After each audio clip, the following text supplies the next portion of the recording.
So, okay, so we have Loco with us. Loco, do you want to introduce yourself? Yeah, so hi everyone, I'm Loco. I am jokingly called the CEO of streaming because I do a lot of commentary about streaming news and advice. I follow the meta and really discuss, what's going on with streaming, and I help educate streamers. So I run a company called Streamer Square. We do courses and, just help teach streamers how to grow and how to get unstuck. Cool. Nelstar? Yeah, I'm Nell, senior community and influencer marketing at a company called PTW. I've been in the space for 9 years. I guess my resume includes games like Control, Final Fantasy VII Remake, Marvel's Avengers, and Outriders. Cool. Corey? Hey everyone, I'm Corey Niblett. Some people know me on Twitter as President. I am not a content creator, but I work and own a brand marketing company that does streamer activations on Twitch and YouTube and Kick and TikTok and everywhere else. Mm-hmm. Cool. Awesome. Cool. Awesome. So I will kick off the discussion. I like to lay the groundwork. What exactly is a Twitch embed? What does that even mean? So Twitch embed would be if you take your stream and place it on another website, video source of it. So let's say we go to, Fextra Life's Twitter, or not Twitter, but their wiki down at the bottom. There will be their stream playing, like their live stream while they're streaming.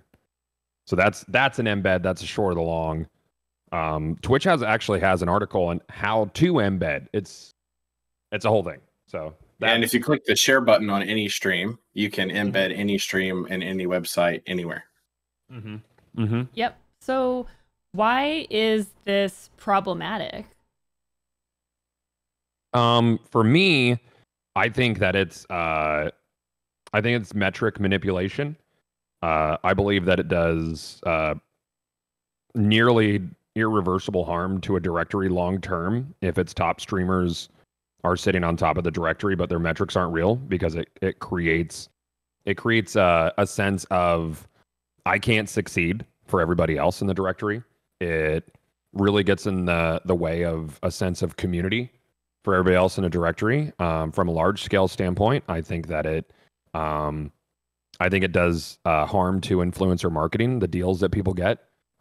The money, the amount of money that is offered, because return on investment might be ruined for agencies, publishers, developers.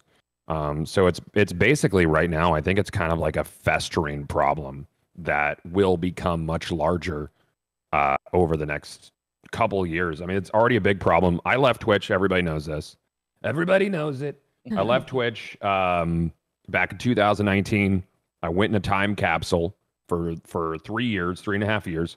And when I came back, it was a very big problem. Like I looked at directories and the people who were in them and the people who were embedding, and I was like, wow, this thing really blew up while I was gone. It wasn't something that I was really, really aware of while I was on Mixer or Facebook. Facebook has its own issues, obviously, but, looking at YouTube gaming, Kick, and specifically Twitch, it's a problem that's definitely going to snowball, in my opinion. So that's my answer to why it's a problem. I saw a lot of people, Loco, asking kind of in chat, like, how does it, skew metrics? I think we should probably get into that just briefly too. Because Goth mentioned that an embed can appear on the bottom of a website, as long as you copy that embed code and have a basic understanding of how, JavaScript or HTML works, right? You can throw it anywhere. Sometimes brands will do this for branded streams on their website. They might have an owned channel like promotion that's going on, and they put it on their website. As we mentioned, some streamers have large outside of Twitch communities that they embedded on their website. But when that's embedded at the bottom of a page, it counts as a viewer, right? So you could really on site on Twitch have 30 people watching you, right? But on your website, now you have 10,000 people that are just browsing your pages and loading your stream. So you now have 10,030 total viewers, which pumps you up in a directory and pumps you up in, placement in the discovery algorithm on Twitch.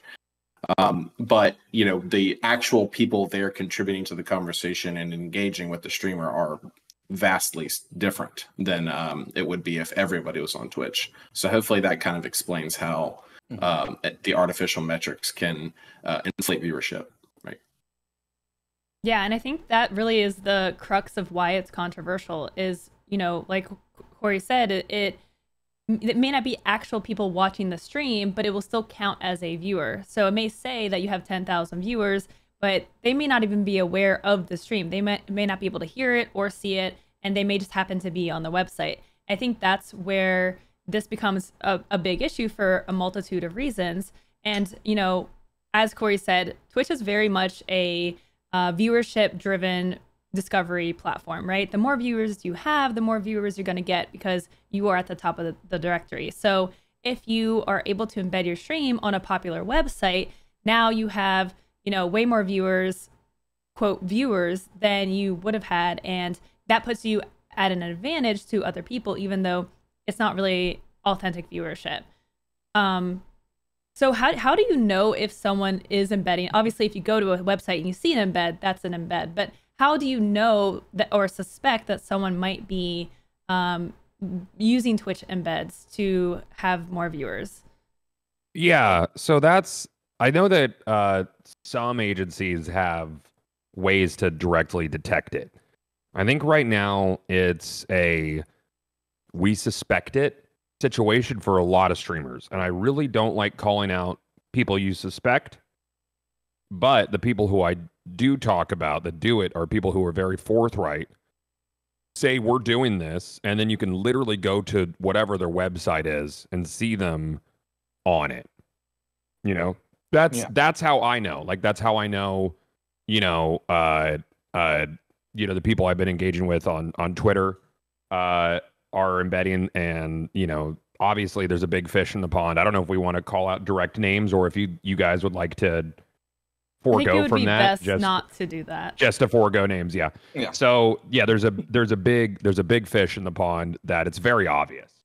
A lot of the times if you go to a page and like if you're watching someone come online and they immediately have like 2,000, 3,000 viewers, and then like maybe you'll look in their like about me information and they have like a wiki database, something listed there, and you go there and you could scroll down and see them. That's the basic, most concrete way to know is to see it. Yeah. From like my perspective, we have tools to where obviously we can see viewership numbers, but we can also see things like chat activity and chat engagement as well as sentiment. And it's pretty obvious when someone's embedding because there's a massive disparity between the number of people watching and the number of people talking. So there'd be 20,000 people watching or 20,000 people reported as watching and only like 100 people talking. So that kind of gives it away. Another pretty blatant note is that when the stream starts, it automatically pops up to 20,000 viewers. So there's a straight line in viewership increase. But we have tools, at least in my line of work, where we can see all that's happening. And it gives us an idea of they're either embedding, might be view botting. Yeah, there's pretty clear indicators in terms of the viewership metrics that appear on a stream. You'll see a nice big soft like rise and consistent behavior of every stream when people are doing an embed. And in a normal stream, you'll see huge variations. It almost looks like an EKG of viewership, depending on when you're switching games and what you're doing. So when you look at the viewership metrics for a streamer, you can see very clearly what's authentic and what's I hate to say inauthentic, but the problem is like they are really viewers, right? It's just people aren't engaging with them. So we're using in the conversation we're using a lot of language of like these are fraud and they're view botting, but the reality is like Twitch, this is an intentional behavior. Like this feature exists because Twitch has allowed it to exist and YouTube allows it to exist, right? But when you quantify a viewer, some people want that to be a unique and authentic and an engaged viewer, right? Whether they're lurking in chat or not, at least they're on the site. And then other people believe that, there can be, off-site traffic. I've even seen the argument made publicly that the reason for embeds is so that Twitch acquires new users, right? Because if not, it can be a zero-sum game. Loco's users now come to me when I'm live. Goth's users now come to me when I'm live.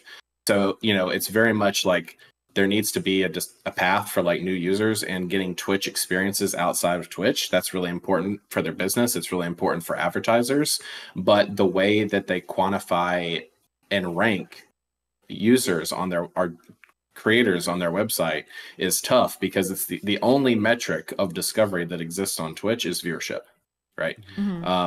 I know they're working on doing some stuff with clips and, you know, some discovery algorithm stuff that I've seen a bunch of people talking about, like Zach, as well as you, Loco. But the reality is like the problem exists not necessarily because embeds are there. It's because the only metric that matters on Twitch is viewership.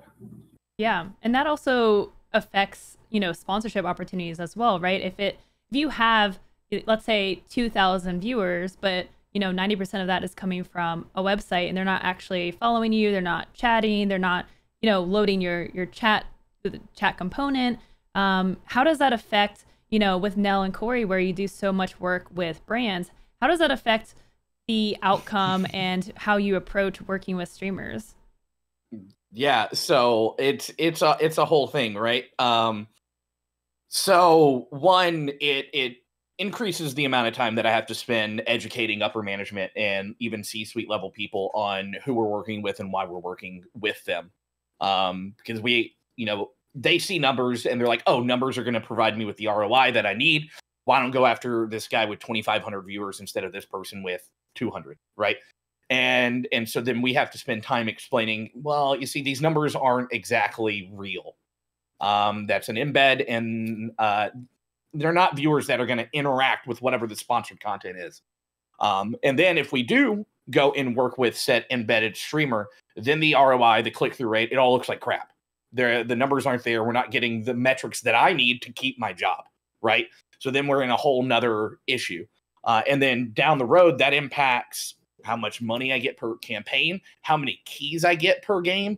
Because if people don't know, platforms like Nintendo and Sony, you have to buy your keys in order to have extras to give away. So it impacts basically everything from the bottom line of what I'm doing all the way up to the budget that I'm getting whenever I'm working on a campaign. And so a lot of time spent on education of why we're doing what we're doing instead of spending time on strategy and implementation of that strategy. Yep, totally. It exactly like Nell says, it's a lot of education as to why those viewerships are high. Oftentimes it will skew the ROI for the brand, and sometimes it can create negative experiences if the understanding isn't communicated, right? Because, you know, now you've paid quite a bit of money for a large stream that really didn't have that much genuine engagement or click through. That's what we're looking for when we do, you know, sponsorship deals and have brand opportunities, is to engage the community. And so if the community is not there, you know, what are we engaging, right? I will say, you know, there are certain strategies, you know, everybody knows that Twitch is driven by viewership. There are strengths and weaknesses to embeds. I know Goth was talking about this a little while ago. I mean, some brands, they just want to take over Twitch for, you know, a day or 2 days, and viewership being the only metric that matters on Twitch, again, probably more of a design issue at this point, is the brand will do whatever they can to get the viewership up, right? And even if that means having embedded streamers in, you know, in their strategy, that could be part of the strategy, and it's a viable strategy, right? You think it's problematic? I think the problem is really the inherent problem of I think the issue is the discovery on Twitch. I think that as long as viewership is the only metric that matters on Twitch, this will be a problem no matter if embeds exist or if they don't exist, right? I think there should be other means.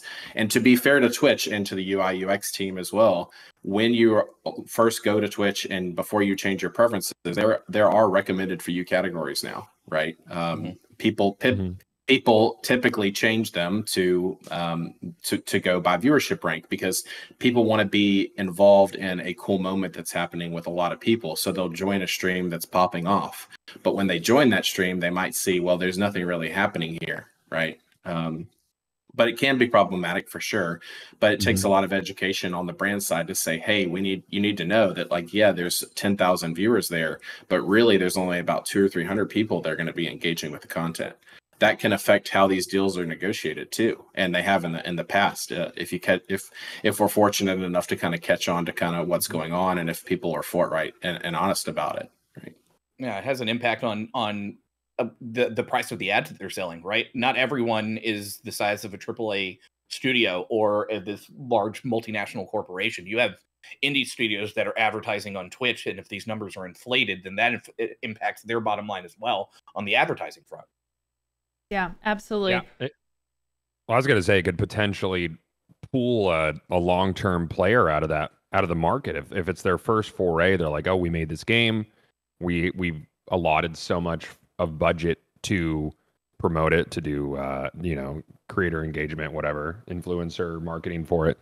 And then, they're like, let's just blow the budget on XYZ, and then, one of those people that they decide to put their budget into, just because they have big numbers, has no ROI. They're losing a ton of money, and smaller studios like getting in can't afford to do that. Like we talked about it earlier, but it's like that could cost jobs. That's like I said, pulled them out of the market forever, killed future dollars that could come in. It's a problem. Yeah, Absolutely. It needs to be a little bit more obvious, because it can be very crippling to a small studio who believes that there's genuine interest in a game and bets on a bigger streamer and is expecting big results. It's why they need agencies and people helping them kind of look in a little deeper to make sure that these that the streamers are presenting the numbers the correct way. A lot of the time when we start working with a customer for the first time, they've never worked with a content creator before. So it's us helping them figure out, like, are these metrics real? Are they not real? Which ones do we need to focus on? Which ones matter? And kind of safeguarding against that, because there have been quite a few examples in the past of, like, hey, I believed I was buying what was the equivalent of a football stadium of viewership, but it ended up being like a church or like a school meeting, like a school board meeting, in terms of like audience participation. All right, so here's a question. Do you think that streamers should, when it comes to negotiating sponsorship deals, disclose where they're getting the majority of their traffic? If it is through a Twitch embed. I've been asked. I don't think there's a standard, and I think that's something that's difficult to implement. But I think that studios or agencies could implement a company-wide standard, and hopefully that would be something that would become industry-wide. But mostly it's demo. I think I've only been asked once or twice where the majority of my views come from, and I would say, like, Twitch app mobile, because that's the case for me. Like if I most of the time it's demographics and it's viewership metrics. Growth over time, things like that. It depends on the platform. YouTube can be more analytics driven when it comes to demographics. Yeah, Twitch can be more analytics driven when it comes to viewership. So if you look on your page, it'll be like, where do your views come from? I can look exactly where my views come from, or if there's like click through or whatever, or what channels I share viewership with. But if I look at views from outside Twitch, 86% is direct click links. After that's Twitter. That's my Twitter. Then I guess nomansky.com. I guess Sean might have linked me. And then you go down the list. So you can actually see exactly where your views are coming from, which is interesting. So I have a pretty interesting list. And I think it wouldn't be out of line for agencies to require to show that information, to pay people. Yeah, there's a higher level of due diligence that goes into larger streams, which is typically the situation with embeds, right? So this type of stuff usually gets pretty scrutinized and comes up because, you're not spending $2,000 or $1,000 on a stream. You're spending tens of thousands of dollars potentially on a stream, depending on how long it goes and how often you're doing it. So that scrutinization comes in. I will say the visibility should be better for brands, and it should be better for agencies and advertisers on the platform, because it can be really hard. And if you don't have someone who knows what they're doing, if a brand's trying to do this on their own and they've got like a social or a community person trying to run influencers, which happens a lot, it's not their fault. They don't know what to look for, right? And if they're not hearing the conversation, or they're not seeing you guys tweeting about it and raising awareness to it, then they can definitely fall victim to like these artificially inflated metrics, right? Yeah. Now, do brands, it sounds to me that brands will typically avoid sponsoring a creator who may be getting the bulk of their traffic through a Twitch embed. Is it just like avoiding them for sponsorships, or is it something that, do you feel it's unethical that they are doing this in the first place, or is it just something you don't want to put your money towards? That's almost a loaded question, because from my position, I don't want to put my budget towards it. But if the CMO is looking at, like campaign for approval, he may see, well, why aren't you including this person who averages 20,000 viewers? And then, so like where we're putting our money, it is very hard, because from my level, I'm going to put forth the proposal. And I'm going to say, this is where I want to spend my budget. These are the creators I want to spend my budget on. This is how many keys I want to spend my budget on. And then there will be people who will look at it and be like, this is a lot of people who don't fit, that don't have this number of concurrent viewership. And so it's a balancing act. And there have been times where we have to go and spend on embeds. And then they're like, well, why didn't we have any ROI? Well, I tried to tell you. So it's almost a loaded question. Like, we don't always have the final say of where that budget goes, because people want to see big flashy numbers when we're working on these campaigns. Yeah, it depends completely on the strategy. I mean, sometimes we go into conversations where the objective is to just have a really high viewership, because high viewership on Twitch equals success on Twitch, right? It's a very linear, non-complicated problem when it comes to advertising on Twitch. More viewership equals more eyeballs, equals more awareness, equals more reach, equals more conversion for a brand. So the strategy can be to drive viewership. In that case, the embeds aren't that big of an issue, right? You might not, maybe now you don't have to get 100 creators involved. You can get 50 creators involved, because you can achieve the viewership metrics. I always try to kind of encourage brands to not chase directory position and to not chase viewership metrics, because they do go, if I had a choice between a campaign that ran in the 10th position on Twitch for a week and a half to 2 weeks, I would be much happier with that than a campaign that ran for a day that dominated the #1 position and then was never seen again in the top 20 or the top 30. It's all about like creating consistent behavior with creators.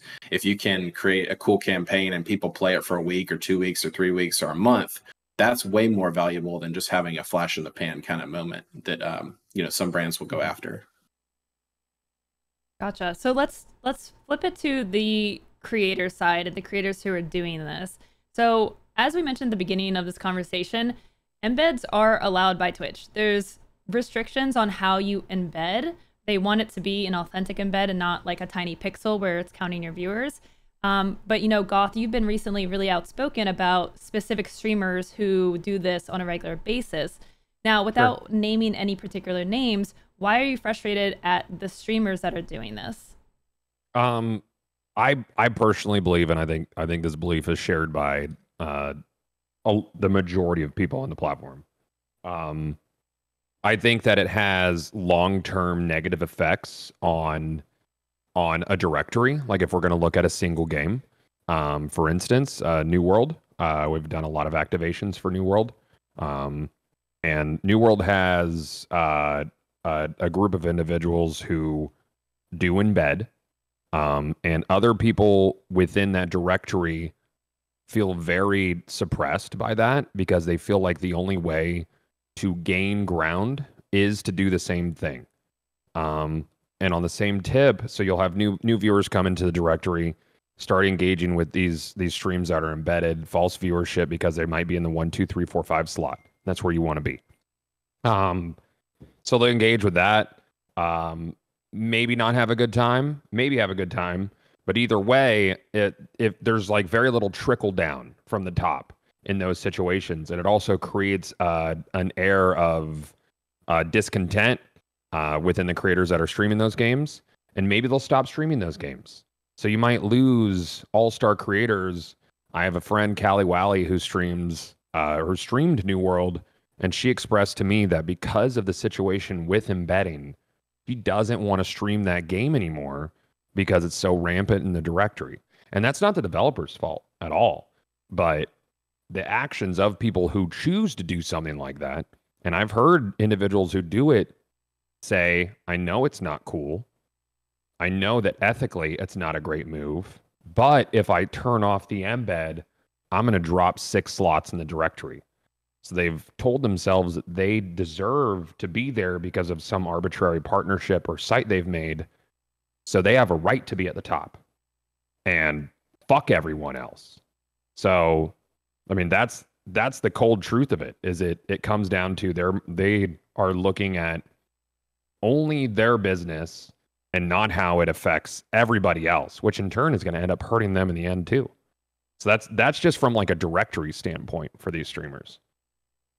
Isn't it would you consider it a form of marketing? I mean, every streamer wants to grow, right? And, it's nice to be able to say, okay, I'm just not going to, put my stream on my website because I want it to be fair for everyone.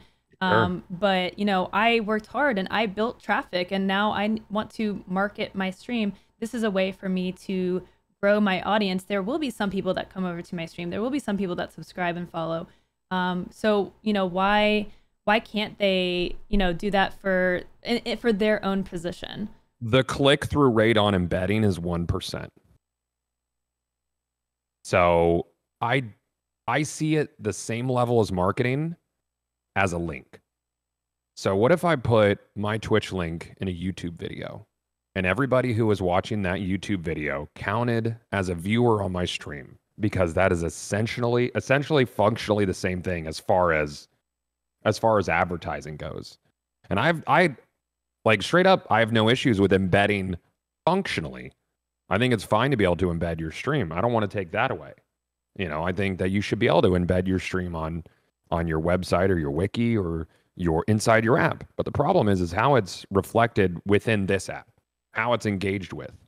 It's basically, it is functionally the same thing as view botting to me. So yeah, absolutely, I think people should be able to advertise, but the way that it functions should change. And after talking with people who do it or seeing them get interviews, I mean, Asmongold interviewed someone who did it a lot, and he straight up said, I think it's definitely a problem, and if they tell me to stop, I will. And I know it hurts other people, but if I stop, it hurts me, so I'm not going to.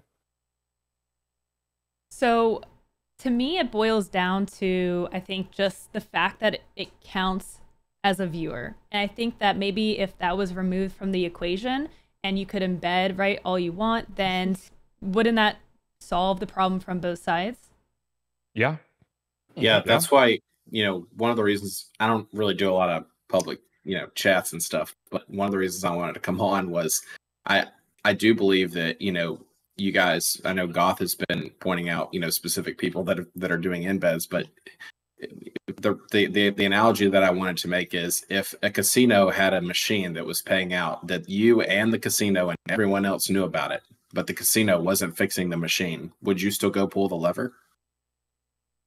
Because that's essentially what people are doing with embeds, right? It's the same as the laughable, the bank truck, explodes and all the people run and collect all the money outside, right? Like when people are using embeds, it's an intentional feature of Twitch, right? And the issue that you guys have is with how that viewership is represented on the platform, because it affects your content, it affects other streamers' content, it affects the directory health, all the things that you guys have mentioned.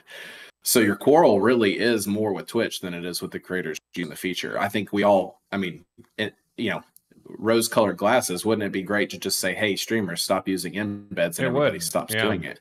But as long as it exists, people will do it. Just like as long as exploits exist in video games, people will do them, right? I think half the world will answer that question differently of, do I pull the lever in the casino or do I not pull the lever in the casino? I mean, right? does the lever in the casino take money out of the pockets, people watching you, like the other patrons? It took money out of somebody's pocket. That's how I got in the machine. Yeah. I mean, it's, yeah. But I mean, I think people are, morally conflicted on whether or not it exists. Therefore, why not fix the machine, right? Like, why even create that situation? And also it's even more of a logical fallacy because it's not remove embeds, because embeds are useful from a marketing and promotion perspective. And people who have huge communities outside of Twitch shouldn't be disincentivized to put their content on a platform that's not Twitch. It's more so correct how viewership is being represented in the platform and make sure that people get a little bit more visibility onto, hey, there are 10,000 people watching this stream and only 50 of them are actually here. Right. Yeah. And like, I don't know if Twitch is going to put forth the effort to make that distinction of who's here and who's not. Right.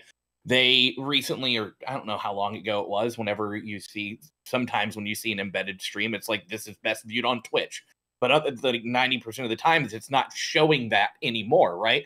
So I don't know if Twitch is going to put forth the effort to eliminate the differential between who's actually on the platform and who's not. And I think that's where a lot of this stems from, is that I don't think a lot of people trust that Twitch is going to do the right thing here. And but it's not that complicated, Nell. I mean, they don't have to put a message on the embed or anything. All they have to do is simply represent that when you hover over viewership, or to have two viewership numbers where it's divided on site versus off site, or even better, represent chatters versus non-chatters, right? I mean, that's the other thing. I know a lot of people lurk on Twitch, but a non-verbal communication is essential to some of these platforms. I don't comment on YouTube videos, but I'll throw them a like. Why can't I throw a like on a stream? And why can't that count as an engaged viewer for me? Right. There are a lot of cool solutions to drive engagement on a stream. And there are a lot of great solutions to represent non-site viewers on the platform. Those are all very simple solutions. Right. Yeah, I don't have faith that Twitch will put forth an effort to actually do that, though. That's the thing, right? Like, they've already taken away one of the core metrics that we were using in terms of advertising and influencer campaigns, which was channel views. How many views do you have on your channel? And then VOD views, seeing the number on a VOD is never correct. So it's like we don't have insight into actual numbers, and embedding is inflating numbers anyways. And to go back, like, that's costing us dollars on the advertising side of things. They're presenting false metrics on this platform. And a lot of that does come from embeds. Like, where is this stream embedded? And does this person have 20,000 viewers? Okay, well, now you're going to pay based on that number whenever there's not that many people watching. So let's say you're driving down the highway, right? And you see a billboard, okay? A lot of people are going to see that billboard, right? Ton of eyes. So that billboard costs a lot of money to put an advertisement on, correct? So what if you sell someone an advertising slot on that billboard, but the advertisement's on the backside, not facing the highway? That's how it feels to me. Like, and I feel like advertisers will eventually wise up. This industry, like you said, still Wild West. I see embeds. I see embeds as defrauding advertisers. If we're going to look at it from, like, if I'm M&M's, theoretically, I'm not actually M&M's, just theoretically. But if I'm M&M's and I buy a commercial slot on Twitch based on, X number of eyeballs or X number of viewers, at what point is there a distinction between, like, what's a viewer? Is an embedded viewer a viewer? Probably not. Should embedded players be automatically paused until someone engages with it? Because I think on-site viewers are choosing their content. And those are the ad dollars you want to spend. People who are choosing to see something, even if they're choosing to play it and have it on the background, they're still engaged with the website. People looking up a guide on Armored Core with an embedded stream at the bottom of the page, they're not looking at the website. They're not looking to engage with it. I don't think they're a real set of eyeballs. They shouldn't count, in my opinion. Now, this might be like a dev question. I don't know if anyone knows this, but when you load the page, even if it's not an active part of the page, let's say it's at the very bottom, you have to scroll to get there, does it start counting you as a viewer, even if you can't visibly see it in your window? Yes. Yes, it does. However, I did want to call out, I know you guys have mentioned like the 1 pixel, like it's not even visible on the page. That is specifically against Twitch's guidelines about that's embedding. against the guidelines, but do they police it? I don't know if they police it. It's a moderation question, but if anybody's putting a 1 pixel non-visible stream embed on their website, then they are violating community guidelines set out by Twitch. There's a minimum resolution that needs to be adhered to when it comes to the embed status. And if it's outside of that, then maybe there's a feature to report the stream or something like that people can leverage. But that type of thing is absolutely intentionally malicious and intentionally against their guidelines. Right. Gotcha. So let's steer the conversation to talk about Twitch specifically. In February, a Bloomberg article was published alleging that Amazon's Crown channel on Twitch is bloated with hollow traffic from the Twitch front page. Quote, a pitch deck from advertisers from January 2022 said the Crown channel then reached 43 million viewers and had a highly engaged audience. But most of the viewers' Crown sites are what the advertising industry calls junk views, people who aren't actively watching the programming. Although Crown appears to draw in thousands of viewers each live stream, comparatively few people follow the channel or participate in its chats, suggesting they aren't engaging with the content. Marcus Graham, otherwise known as DJ Wheat, said in the article, the front page is what I call hollow traffic. What do you think about Twitch's front page carousel and how it is used to inflate viewership, especially on sponsored events? Sure. I've been on it, on Twitch's front page. I haven't been on the carousel directly, but I've been on Crown Channel twice in the last 6 months, I think, or 7. I think at a base level, there's a difference between people who are on Twitch looking for stream content on the front page versus on a wiki or a blog post looking for just information like text-based information. They're not there to watch streams. People on Twitch are there to watch streams. I do see the point, though. I would personally be fine with decoupling that viewership front page. I know it does help a lot of growing creators get a little shine, but it is, at its base level, very similar. It's just on-site instead of off-site. So on-site traffic, I am okay with. Off-site traffic is very different to me. But yes, Crown Channel definitely is inflated by front page. I have had chatters say that they've sat and watched the front page. I don't know if that's the norm. I don't have access to those metrics. So to me, it's a little bit different, but if it was brought into the conversation as far as like directory placement, live view numbers, separating those metrics, decoupling, I think that's fine. But I'm interested in your guys' standpoint on front page carousel as well. Yeah. So the front page, first and foremost, is an advertising play. It is a purchasable option when we're advertising on Twitch from like my perspective in the industry. That is something I can include in my influencer campaign and my budget, and I can pay for the front page. I can essentially select a streamer that's in good standing with Twitch. They'll tell me if they're not, but I can select a streamer that's in good standing on Twitch and get them on the front page. And the front page is a paradox in and of itself. It is great to be on twitch.tv. Just that. No backslash, no name behind it, is twitch.tv. And it's a little bit different for me because I work specifically in games. So 3 seconds of gameplay may catch someone's eyes and they'll be like, oh, that's great. I should check out that game. But at the same time, it is hollow. And the ROI on the front page is not great. And by not great, I mean it's trash. Absolute trash. I would rather spend my money on the front page of the backsplash behind the carousel. So if you ever load up twitch.tv, you can click on an ad behind the carousel. And in my opinion, that is far more impactful than streamer X playing game Y on the front slot of the carousel. They call the hero slot. And so I understand the value of the front page, but the ROI is not great. It is inflated numbers, but this goes back to more education to higher ups. because there are people in marketing and advertising who are like, well, if we're spending money on Twitch already with content creators, then why aren't we just going ahead and taking over Twitch? Why don't we just spend the money to be on the front page and have that hero slot? So it goes into another meeting where we're talking about, well, let's look at the metrics and let's look at chat activity and show you that, hey, this stream on the front page isn't giving us the numbers that are being presented. It's, as you said, inflated. It's bloated. They're not real.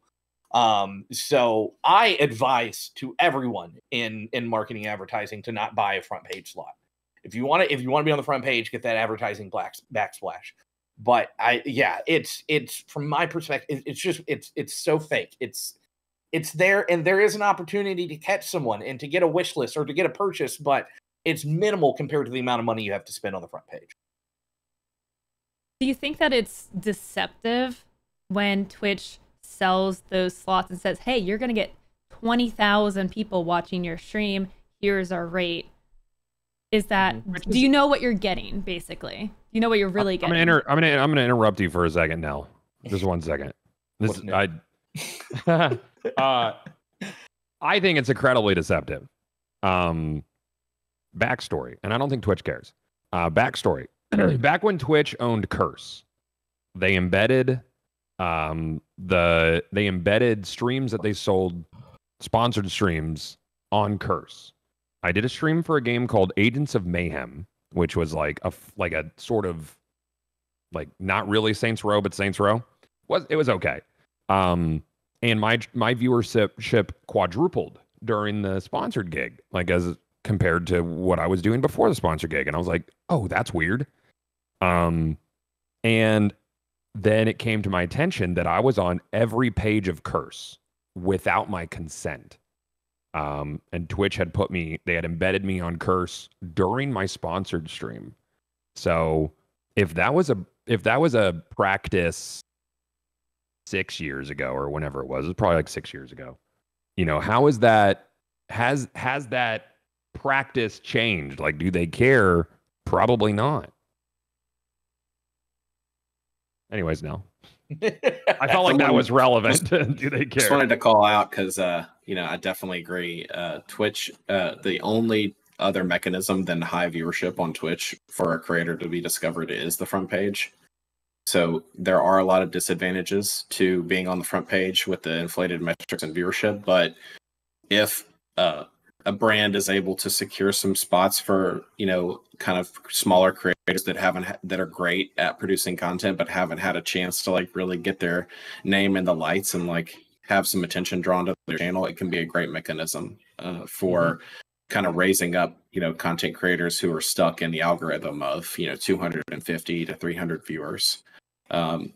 If we're going to leverage the front page and strategy in the past, that's typically been our approach, is not putting big people on the carousel or up on, it's giving people an opportunity to kind of get their channel out there to a wider audience. I think leveraging it as a discovery mechanism is the only kind of genuine and authentic play when it comes to the front page at the moment. That resonates very well with growing creators too, and creates a sense of camaraderie and support, and makes them want to bleed purple when the bleed purple era is dead. I think.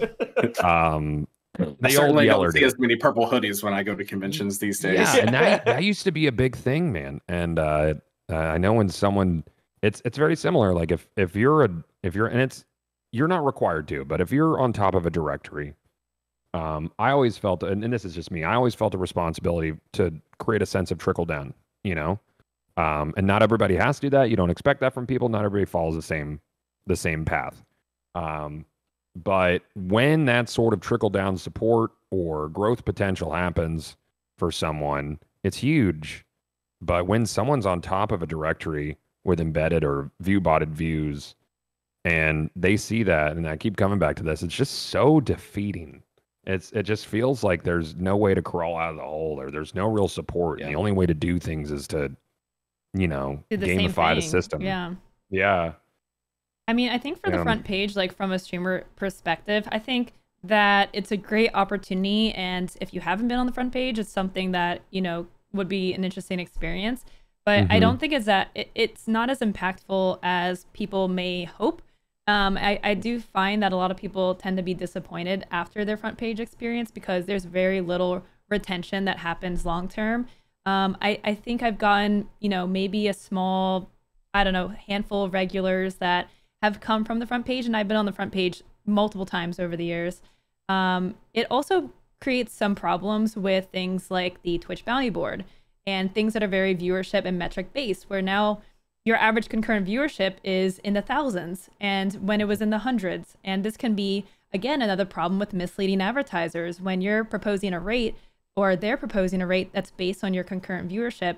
And because you had one stream, now obviously the brands can, see that and exclude that as an outlier, but it still can cause some issues metric wise when you're trying to, reach out to brands. Yeah, it's worth it. Sorry, no. Yeah, I was just gonna say that's one thing. A few years back, I worked on a game where we got front page placement. It was a massive budget, so we went ahead and did it. But what we did is we took a bunch of growing creators, put them there, and whenever the advertising folks were discussing this, because they were like, "Hey, we're gonna buy this advertising option. It comes with so many hours of front page time. Who do you want? Give Twitch a list. They'll make it happen." So we went with a bunch of people who were growing creators. I think only one of them was partnered. Everyone else was an affiliate. And to counteract what you're talking about and like this inflated metric that they now have attached to their channel, we also bought a very large bundle of bits and subs and gave it to those creators who were going on the front page. So as soon as they started their stream or like halfway through their front page time, we threw bits and subs at them as a way to kind of counteract what they're going to see and to give them a little bit extra on top of what we were paying them while they were on the front page to kind of counteract that. So that was just something that we did because it was hollow for all of them. I don't think any of them saw any meaningful growth from that front page time. So we wanted to make sure that they felt rewarded being on the front page whenever we were putting them there. I will say there's also a similarity between what you guys are talking about with inflated viewerships and drops as well. And I mean, brands have known about it for a long time, and campaigns been designed around leveraging drops and viewership when it comes to drops. Drops can, I can't tell you guys how many messages I've gotten in the past where we've done a drops campaign and, wow, like everybody's riding this big wave of energy and like the viewership is so high. And then as soon as the drops stop, the viewership goes down, the subscribers didn't grow, the followers didn't grow. And now it's very much this like withdrawal phase of now I feel like I'm failing because I was riding this high for so long, and now I'm back to kind of where I always was. And it really didn't do anything for me. Right. Yeah. So that's a good point. And I think it comes with experience of how to handle that fall off emotionally, like as a broadcaster. Like for instance, Diablo is very aggressive. They did drops campaign and they did the double gifted sub campaign. My sub count quadrupled in June. And then it all fell off. And like, I knew it was like, I was ready for that. But for someone who's not been in the industry for 10 years, that hurts, So I think that's a personal, like, I have to prepare for this sort of thing. I will say that drops campaigns, and I've experienced this in No Man's Sky. We were in the No Man's Sky directory earlier. We were doing a drops campaign. Every time I've done a drops campaign in No Man's Sky, I meet a lot of new people. I don't know if that's just specifically that game. That's the kind of community they are. Very kind, very engaging, comes by. I see it as worthwhile, the drops campaign. And then when I'm done, if I'm still in that directory, I always push the viewership to somebody else instead of just disappearing. That's my practice. And it sort of continues. And yeah, when the drops campaign is over, it kind of fizzles out, but you keep around some people.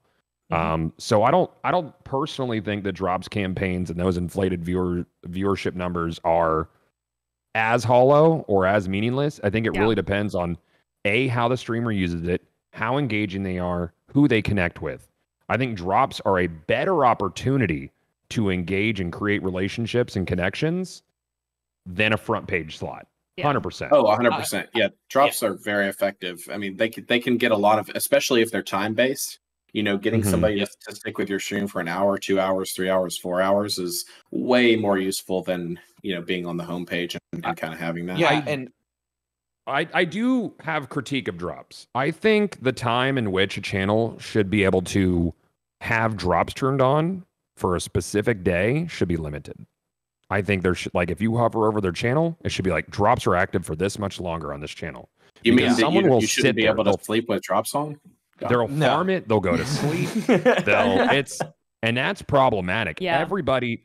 Everybody should eat, comrade. Like, that's just how it should be. Like, there should be a limited amount of time. Like, I shouldn't be able to sit in No Man's Sky for 18 hours for drops. Like, how long does a drop campaign take? 3 hours? Give me double that window. And after that, drops are over for me, and I have to shuffle them off to someone else. I think that's fair. I love the way that EA did it for Madden last week. And a rare EA massive dub is they did 24 hours of Madden. And basically they had 2-hour segments for streamers throughout that 24 hours. And each of those streamers had one general, or like all the streamers had one general drop campaign. They would all be, you would get that for watching any of the streamers. It didn't matter. But each streamer also had specific drops during their 2 hours. So you had to watch that streamer during their 2-hour period to get that specific drops. And as Mills is saying in chat, the campaigns were also named after the streamers themselves. And that's a lot of groundwork. I thought it was a fantastic drop campaign that got people invested in going to other streams, right? Yeah, that's cool. Yeah, we've done. I mean, I can tell you guys that takes a shit ton of resources to do something. Like, props to EA. We've done some of the biggest drops campaigns on Twitch to date, all the way from 2017 today. Yeah, it's a lot. And the infrastructure and the groundwork. I mean, it's not an easy task to do that, and that's also kind of I guess some feedback that need to continue to give Twitch is like scheduling them out. When we had teams of people that we were moving between drops because team 1 advanced into team, tier 2 and tier 3, it's a very complicated mechanism to do that. So unfortunately, the creativity around drops, like you guys want to see, is limited by the technology, right? Yeah, I think if there was a button on the dashboard, like if it was time limited, like I suggested, I mean, I can start a bounty board and stop a bounty board myself. So it seems like if there was dashboard integration, sure, I have drops turned on, but drops won't start until I hit the button. Then I have X amount of time. Another way to Twitch do this is back end integration work. I think it could solve a lot of problems, because there's people that just play like reruns. Like they're like, all right, I'm done streaming. I'm going to play the stream again. They get the top 5 position, and they don't want to relinquish it, right? It's like, I have the ball. I have the ball. It's it's kind of the equivalent of being a ball hog, right, in a basketball game. Yeah. But I think another way to look at this would be, what incentives can be built in for creators to pass the ball, right? Like, it doesn't have to be just having a cool scheduling tool and spreading it out like we talked about. Like, what incentives could there be for Nelstar to pass the baton to Loco, right? What does he get now, right? There could be some incentives for channels. There could be temporary emo slots for rating. Like, the idea of like creator to creator interaction could be much more incentivized on the platform. That would even solve things like the homepage. Who's been rated the most this week? Maybe they should be on the homepage for a day or two, right? There's so many cool touch points I see every day between creators supporting creators. I'd love to see more incentivization of that type of community building to happen. And I think, with some minor investments, they could do something like that. And it could incentivize, hey, don't be live for 16 hours in the directory and playing that game and getting those drops, Goth, hand it over to somebody else. Right? Yeah. For sure. Yeah, I mean, drops obviously are not perfect, but when it comes to getting new eyes on your content, it is very, very good. And from a streamer's perspective, I mean, even though we're aware that, it's going to drop off after this happens, you will be exposed to new eyes. And it is a mechanism that actually brings people to the actual page, to the actual stream, as opposed to with embeds where you may not even be aware that stream is running, right? It actually encourages people to go and click on a streamer. It exposes them to new creators to check out, and encourages them to actually, watch the content so that they can get a certain drop or even participate in community engagement like gifting subs. I think that there's so much more that can be done with drops, like you mentioned. It seems like I think it's one of the tools that makes Twitch really special and is really effective for brand campaigns. I'd love to see them kind of build upon this to make it easier to run drops, fairer to run drops, and just more creative when it comes to how to get the community actually involved. How do you convert a new eye to someone who actually hits the follow button or actually uses channel points for the first time and may receive, you know, some sort of in-game item from that? Cool.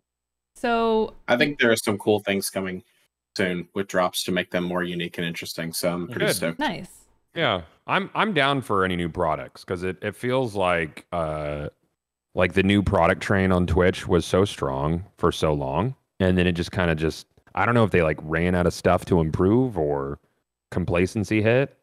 But there's been a lot of products that have come out and then were left for dead, like threads. That's a whole different conversation. But well, I think like back to what we were talking about on the homepage, like that used to be a rocket ship for people. It used to be really cool to be on. I mean, it hasn't evolved. And I think if you could put a summary on like Twitch over the years, like, you know, the line from me would just be hasn't evolved. Yeah. Right? Like, I think that's a really good point. You know, like it used to be a tech company. They used to innovate and have cool features, and then they were doing sales for a little while, and then now they're doing advertising, and you know, it's just like there are so many different directions that they focus on that they go. They've really kind of lost the ability to focus on one good thing. And when the platform was building, on the front page was like gasoline and rocket fuel mixed together, right? Because new users were there and that was exciting, but now it's not. Now the communities have matured into genres and audiences. And I mean, if you follow the meta of the top 10 games on Twitch, like we do scientifically, you know, you can pick any 3 categories of games and they're going to be on the top row every year. Like this is a defined formula now. So there needs to be a little bit more disruption in terms of like, how are they presenting these new features? Discoverability. How many of those top games are there because of embeds? Let's look at League. Yeah, I mean, I think like Corey, you make a really good point about the front page carousel and the fact that that hasn't changed despite the platform changes significantly. You know, the front page has way more traffic that goes to it, right? So that's a much bigger increase in bloat. You also have, you know, on the other hand, you have crap, I lost my train of thought. What was I going to say about this? Shoot, I forgot. But yeah, I do think that there why doesn't the front page have a new partner showcase, right? Why isn't there a special slot dedicated to people who have just achieved partner status? That I'm sure they do it. I'm sure they put them in the carousel. But why aren't people being identified as like, hey, this is a new partner, you might want to check them out? Like that page could be a lot more interesting than it currently is. And the thing I was going to say is viewer behavior has also changed. So you have people that tend to go directly to their following page and they don't load twitch.tv anymore, right? So people are not actively looking for new creators anymore. And that's for a multitude of reasons. I think just like the friction that happens when you're trying to load up new streams, they're trying to fix those things. But you have something that I think the carousel is, I think it's deceptive, I think it's archaic, and I think it's not effective. My biggest concern when it comes to the front page really is the advertising perspective as well, because it's one thing to pay for that front page slot, you're paying for a streamer to be on that front page slot. It's another thing to buy advertising based on viewership from the front page. And the problem that I am seeing is Twitch will put Crown Channel or other brand channels on their front page.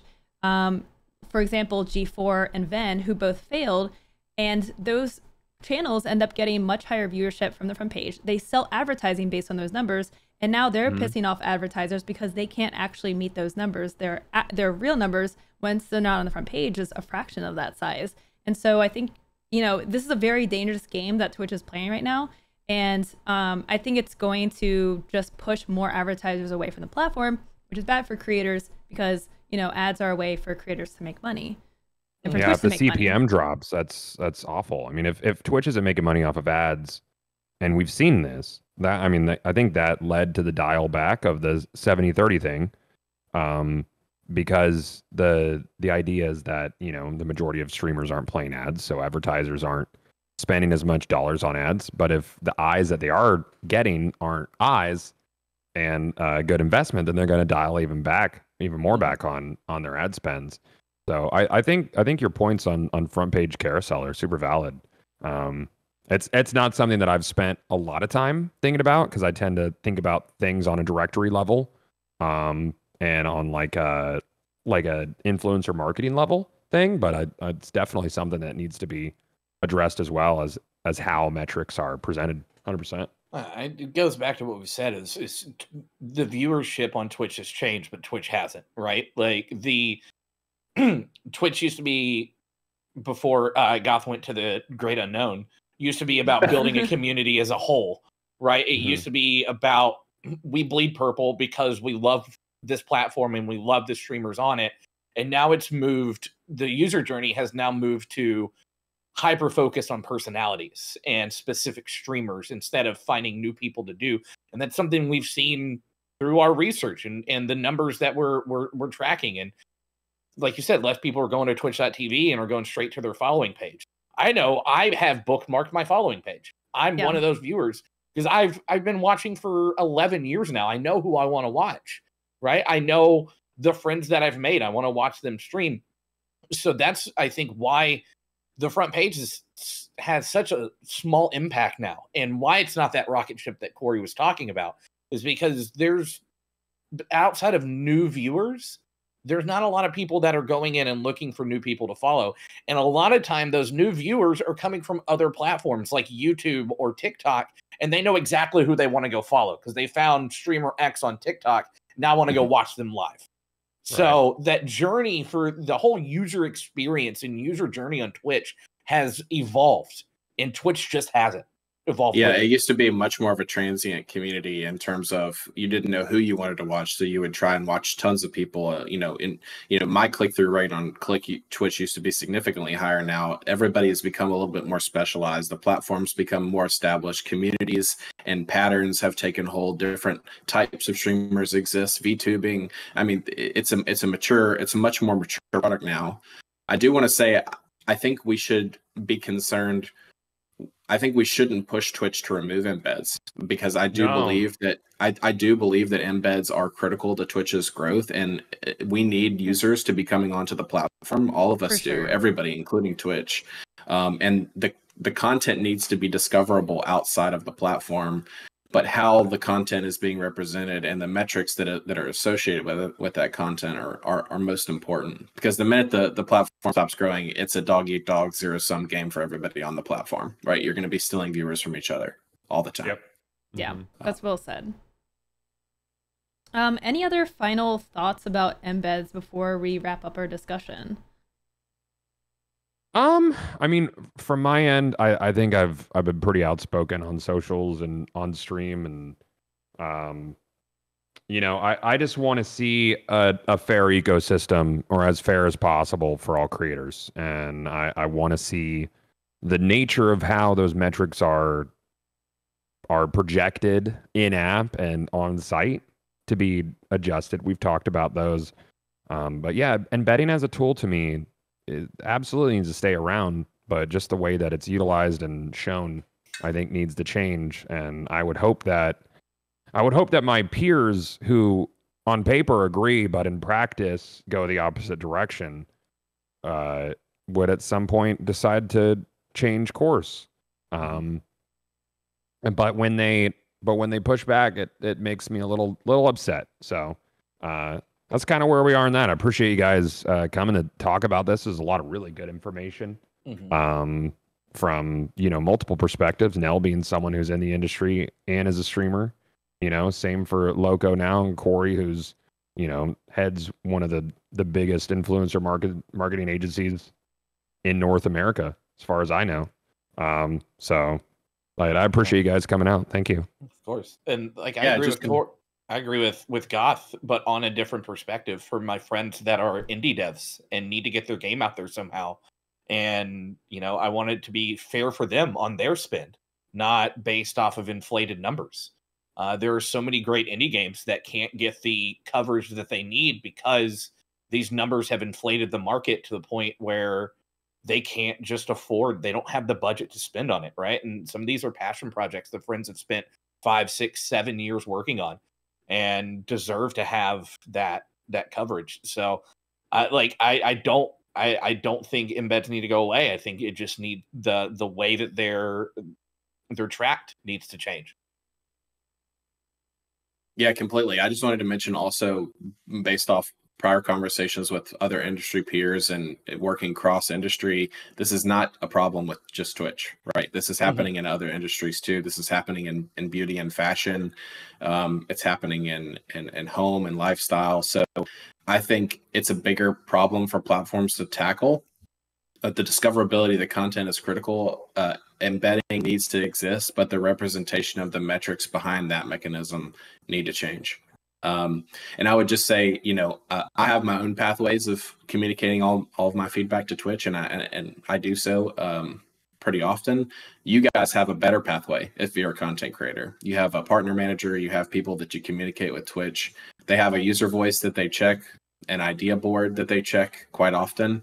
I would strongly suggest you guys mobilizing your efforts into something written and something that Twitch can acknowledge and respond to, because it's hard for them to catch streams like this, but there needs to be a user voice submission board about how embed views are represented on Twitch. And you guys, you talk to each other all the time, creator to creator, share that information and manifest the change that you want, because it's much more powerful coming from content creators on the platform than it is coming from brands and advertisers on the platform. I can tell you that much.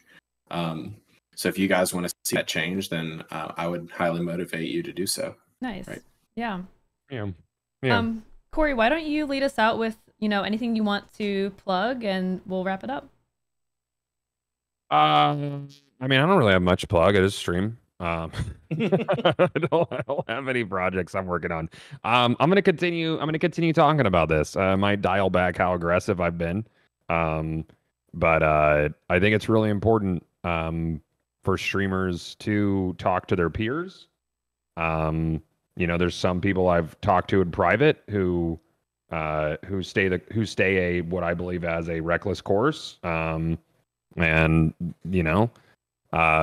yeah, don't be quiet about it. Like Corey said, use your voice, reach out to partner managers, but don't ignore it. If you ignore it, nothing's going to change. If you don't make noise, nothing's going to change, and sometimes you got to shake the tree to get an apple. So let's hope this is the winds of change blowing. And there is a user voice about this exact topic. I've linked it in my chat, and Goth, I can send that over to you if you want to link that in your chat. Sure. Yeah, do that real quick. There you go. Mobilize those communities. Yeah. Cool. Nell, anything from you? No, follow you on X or whatever. Yeah, you can follow me on Twitter or Twitch, Nellstar15 on both. A lot of the discussion I have is either complaining about the games I play or trying to help educate content creators, growing creators, on how to build relationships with devs and publishers across the industry. So, yep. Awesome. And other Corey. Yeah, you can follow me on Twitter. I'm president. First E is a 3. And my company works, exclusively with brands to create partnerships with content creators. And, if you're a brand or an advertiser that's looking to do something on Twitch, I'd love to talk with you and work with you. And if you're a content creator, love to see your content and have you kind of put yourself in front of us so we can make sure we know about you. So feel free to give me a follow and shoot me a tweet. Beautiful. Awesome. And yeah, I'm Loco, and this is what I do on my stream, and this is all my content. I do a lot of streaming discussions and education. So if you're a streamer and you want to learn more, feel free to follow me here on Twitch or pretty much every social. You can find me there. So thank you all so much for getting together to do this. I think this was a really great discussion. I feel like we got across some really great points, and I'm sure we'll keep an eye on this and see if anything changes.